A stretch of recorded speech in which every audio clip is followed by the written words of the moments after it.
Welcome to RescueNet Tablet PCR tutorial. What we'll be talking about today will involve logging in and setting your crew for the day. There are two different types of RescueNet reporting software. The one we're going to be using today to log in with will be the main one you will be using, and it's right here on my desktop. It's the tablet version. The nice thing about this particular version is that it's actually installed as proprietary software on the individual tablet or laptop you are using. In order to use it, there is no internet connection or server connection required, so it makes it convenient during downtimes for you to still be able to create and print reports. So I'll double click the icon here. It'll launch. It'll come to the screen. Now, if I was the last person to log in, my name will automatically be at the top of the list, or at least found within the list alphabetically. This makes it convenient for you if you have to exit out your computer and come back to it at a later date or a later time during your shift. At the top left, it'll have the company you work for as well, already selected. If you do not notice that it says your particular department, click on the company and select your department. When I click on my name, it gives me a check mark and also unlocks the password category. And this allows me to type in my password. The nice thing about it is there is no lockout limit, so I can enter my password 50 times incorrectly and it doesn't matter. It won't lock me out of the system. If you're unsure, forget what your password is, don't be concerned about getting booted out of the system or locked out after 3 attempts. I'll input my password and it'll pull up this screen here.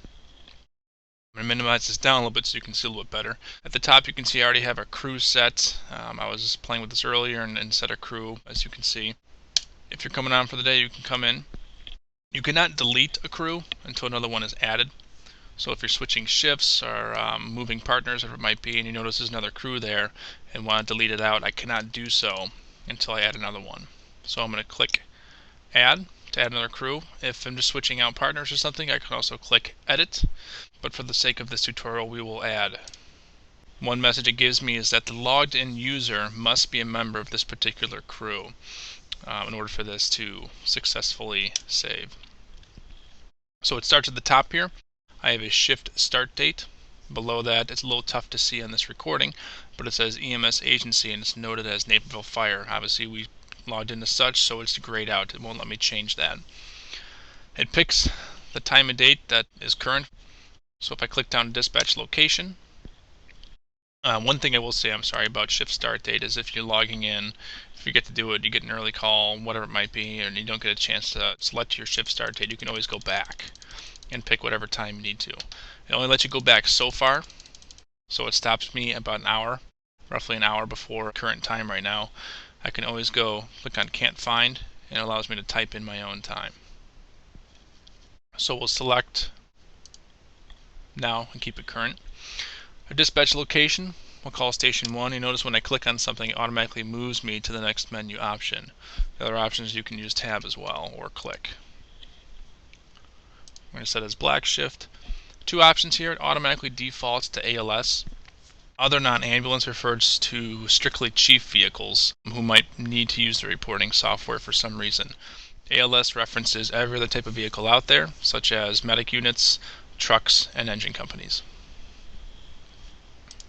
We'll input our vehicle number, our call sign, which will also mirror our vehicle number, and then our crew name. I can come down here and search, and automatically when I type in the 3 first letters, we'll pull up my name. I will set myself. It requires a signature for the day. I'll click down to crew member level. If you're a paramedic, select EMT paramedic. For this particular role, if we're working on an ambulance like we are for this demonstration, we need to have at least one person marked as a driver. If I'm a charge paramedic for the day, or the one doing the reporting, I'm going to be noted as the primary patient caregiver. Not firefighter paramedic, but as primary patient caregiver. So I will select that. I will then select the person I'm working with, Timmy Bart. I'll sign his name. Now again, I'm signing his name for demonstration purposes, but definitely have your partner sign for the day. He is a paramedic, and he is my driver for the day.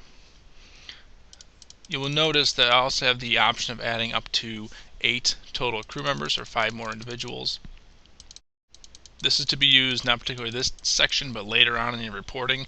When you're creating a report, it allows you to add more individuals to your call. Let's say a truck company started an IV or intubated before you arrived on scene. You can add those members later on in the reports. For right now, you can leave it blank in this particular category. We'll click OK. I can click this guy and set as current. Now if I want to, I can go back in and delete out that old crew. Yes.